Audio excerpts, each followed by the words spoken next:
Hello everyone, happy new comic book day. It is Jack here again for Forbidden Planet, here in Forbidden Planet Camden, as we rattle through all the new releases this week that I'm picking up, a few honourable mentions, and a very exciting one-shot manga from the creator of Berserk, Taramura, has finally arrived. Kicking us off this week with my ongoing series, and there's actually quite a few series that I'm picking up. It's actually really nice to have such a hefty pull list at the moment. It's been a while since I've had such a huge stack of comics coming out every week and every month, and this is just this week. There's so much out there, so let's get cracking on what I'm picking up this week. Starting us off is the incredible Escape from Rick Remender and Daniel Acuna. This anthropomorphic war story. The first issue really laid the foundations for the tone, and I think kind of for the importance of a series like Escape. In the letter page at the very end of issue 1, Rick Remender mentions that he sort of has learnt more about his grandfather as a pilot in World War II, and Milton, the lead of this series, is very much that. There are so many parallels in Escape to World War II and to obviously other conflicts, but it doesn't really date it, which is great. I think that's really aided by the design, by Daniel Acuna's incredible work on the art and forming this story with Remender. It's timeless, isn't it, really, the tragedy of war. And Escape puts Milton, this fighter pilot, this bomber, in the midst of the blitzed city which he's just dropped the bomb off, in order to try and survive, and sort of see up close the effects of the war that he's in, this raging battle against the bats, sort of the evil fascist bats, the ones responsible, in his eyes, for this conflict. And yet here he is in the middle of a tragedy of his own creation. And I think Remender and Acuna have done an incredible job just in that first issue, showing the reverence this series is going to have. So I'm super excited for issue 2. Excited's maybe the wrong word, because it is actually, relatively harrowing, but I think it's a really important book, and I think it's a great pickup off the shelf. There is also a second printing of issue 1, so if you did miss it out last month, definitely pick yourself up a copy. Issue 1 and 2 are now on the shelf. A little bit more of a light-hearted second addition to my pull list this week is Immortal Legend Batman, the continuation of the Japanese-inspired, sort of Power Ranger-esque Immortal Legend, that is, Batman and Robin and Nightwing, these eternal paths of light and dark, and Nightwing is this middle ground, and the current wielders of these powers being Bruce Wayne, Dick Grayson, and Tim Drake. So the second issue of Immortal Legend Batman is out now. Up next, Godzilla destroys the Marvel Universe, and he is wrecking his way through the Marvel host of characters. And this issue, issue 3, it's time for the X-Men to face the full might of the King of the Monsters, with a brilliant cover from Mark Brooks. I always love when Mark Brooks draws the X-Men. I don't know why specifically the X-Men, I just think he really gets it. He hits the nail on the head. Did a brilliant run of Immortal X-Men covers during the age of Krakoa. So yeah, I have a real affinity for Mark Brooks doing the X-Men. Paco Medina and Javier Caron adding just as much oomph to the interior art as well. So yes, Godzilla destroys the Marvel Universe. Cracking on. Issue 3 of the most beautiful history book I own. The new history of the DC Universe continues. Mark Waid's rattling through the DC time stream through the aid of Barry Allen as our narrator, as we travel, I think, now into sort of the period of comics where I started picking them up, which is really exciting. Some of the timelines are getting shifted around. Some of the New 52 stuff is being retconned, so Cyborg helped out, but he wasn't a Justice League member, and now he's a Titan, that kind of thing. It's just clarifying everything for those of us concerned with the canon, especially those of us who work in comic shops, who sell comics, who get asked questions all the time, where do I start? There's no better place, I've said it before, the best place to start with any comic series is whichever one looks coolest to you, and working your way forward and backwards and figuring it out from there, because everyone's comic journey is very personal, but it is actually very nice. It is super handy to have a more defined ongoing canon for DC and its characters. And it's also just really nice to have a trip down memory lane and refresh myself of huge events and things that pass me by, and characters that kind of fall by the wayside due to not being used for a while or not sort of being in fashion, whose importance is still very relevant. So yeah, and Frank Quitely has done this fantastic variant. He's been doing a lot of variants recently, but this is unmistakably Dick Grayson's Batman and Damian Wayne's Robin, which was my first Batman and Robin really in comics, obviously not in TV or animated films or anything like that, but when I started picking comics up off the shelf, Dick Grayson, my favourite comic book character ever, Nightwing, was Batman, and this cover just brings back a lot of nostalgia and a lot of memories to that time. So yeah, a brilliant cover and coming home with me. One of the eeriest comics on the shelf this week, the ongoing news from the Fallout. We're already on to issue 4. Can't believe it's been 4 months of news from the Fallout. It's, I feel like I need to keep rereading it. It's great, I really enjoy it. It's spooky, it's atmospheric. It has very seemingly simple artwork, but there's so much diligent design in how the panels are being crafted, how the use of negative space is impacting the emotions and the severity of the book. I wasn't familiar with Jeffrey Allen Love's work prior to News from the Fallout, but I certainly am requiring a deep dive. And Chris Condon's story, it's, it has that feel of a pure Americana apocalypticness, but it's not stale in any sense. It's very unique, and I'm really enjoying the series. So yeah, issue 4 of 6. Don't want it to end, but all good things. And finally, for my ongoings this week, Superman Unlimited, Dan Slott's ongoing Superman series. And this month, he is facing the Kryptonite Kingdom. He is going into the Emerald Halls. Yeah, just a really fun series. Been really enjoying this. I know Vittorio here at FP Camden is also really enjoying the series as well. Always good to have a Superman ongoing on your pull list, just for a little bit of light-hearted fun every now and then. On to the number ones. Robert Kirkman and David Finch bring us the new tribal survival epic, Skinbreaker. 2 of the biggest names in comics have collaborated on this brand new series, which is super exciting.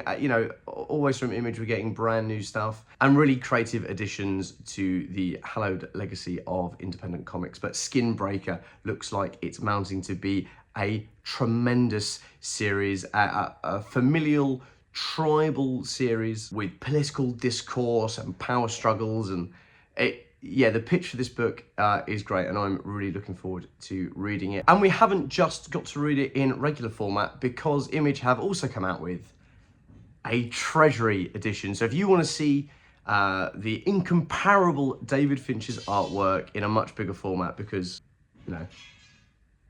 why wouldn't you? Then you can, and I will be. Now, the return of a series that I have had recommended to me for years, and in my delusions or in my terrible time management skills, I never got around to, but I'd be remiss if I didn't mention it, especially for one of its heralding champions here at Forbidden Planet, Vittorio, the assistant manager here at Camden, who is the person who's been telling me to read it for years, and I'd like to formally apologise for not having done so, but it's back. Orphan of the Five Beasts by James Takei is back with Bath of Blood. I've been asked by customers for years if there was any more to Orphan of the Five Beasts from Dark Horse. The first volume has a number 1 printed on the side, so it teased us. It teased everyone that there was going to be more. And finally, after such a long hiatus, the series is back from the incredible writer-artist James Takei. I'm never sure if I'm pronouncing his name right. Again, 2 apologies already for Orphan of the Five Beasts. I will catch up and I will learn how to say James's name properly, but it's just an incredible book.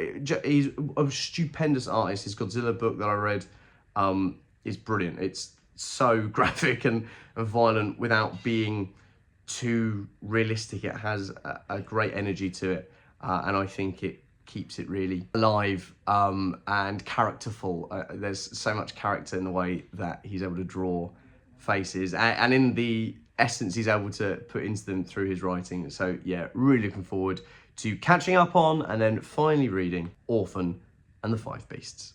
A quick honourable mention for another Treasury edition hitting the shelves this week, and that is another work in progress from DC, and this time it's absolutely massive. I can't help myself with the absolute puns, but yes, Absolute Batman has a work in progress edition. This way you can see all of Nick Dragotta's incredible line work, just the incredible scale with which Absolute Batman swings into action. This is so cool. They released a black and white edition of Dragotta's art, of Snyder's story of issue 1, back when Absolute Batman issue 1 first released, which I picked up, which was brilliant to see all of that incredible detail and shadow play that Dragotta is able to utilize to create such an atmospheric, homunculus Batman, such an imposing figure.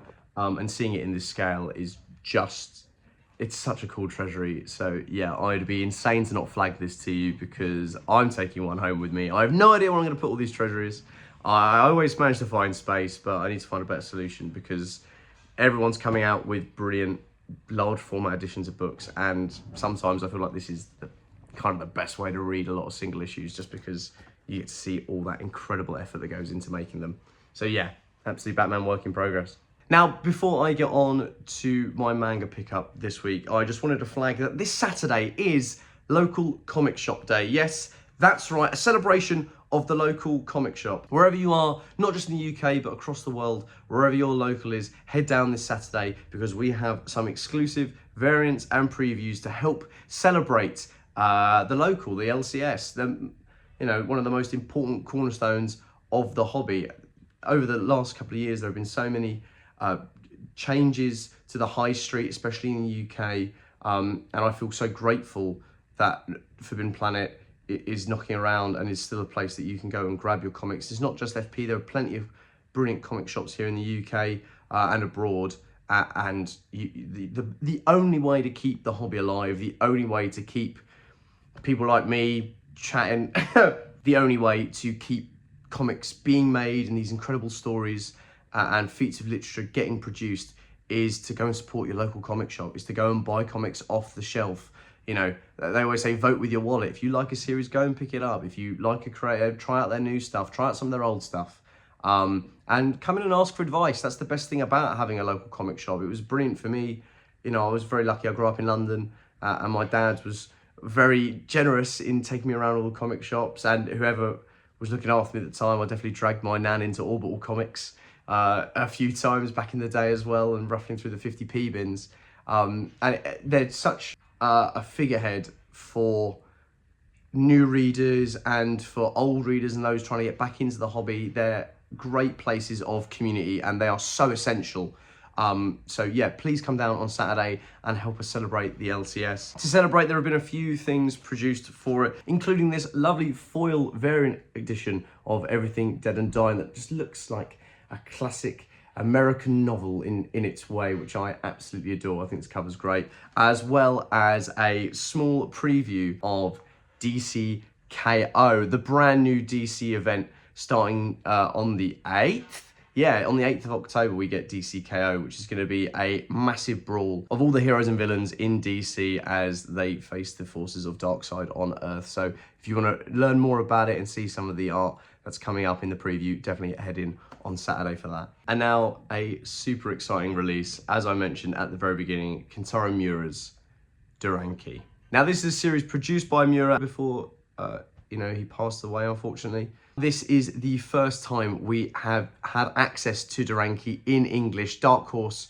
are obviously printing all of Miura's incredible catalogue of work, Berserk predominantly, but also an earlier one-shot, Gigantomaxia, which is bizarre and beautiful in its way. And Duranki, I know, will not fall short of the might that is Kentaro Miura's storytelling. This series, this one-shot, completely engulfs itself in the world of Greek mythology. It is based on the pantheon of Greek myths and gods. So this is his metamorphoses. Think of Miura as your Ovid as you dive into Duranki. I can't wait to get stuck into this series. We've got a lot of people here at Camden super excited, not just staff, but customers as well, who have been waiting for the release of this. So this is a really, really exciting new manga on the shelf from Dark Horse. If you're a fan of Berserk, if you're a fan of Gigantomaxia, if you're a fan of strange, beautiful tales of mythology and demigod greatness, then make sure you head down to your local Forbidden Planet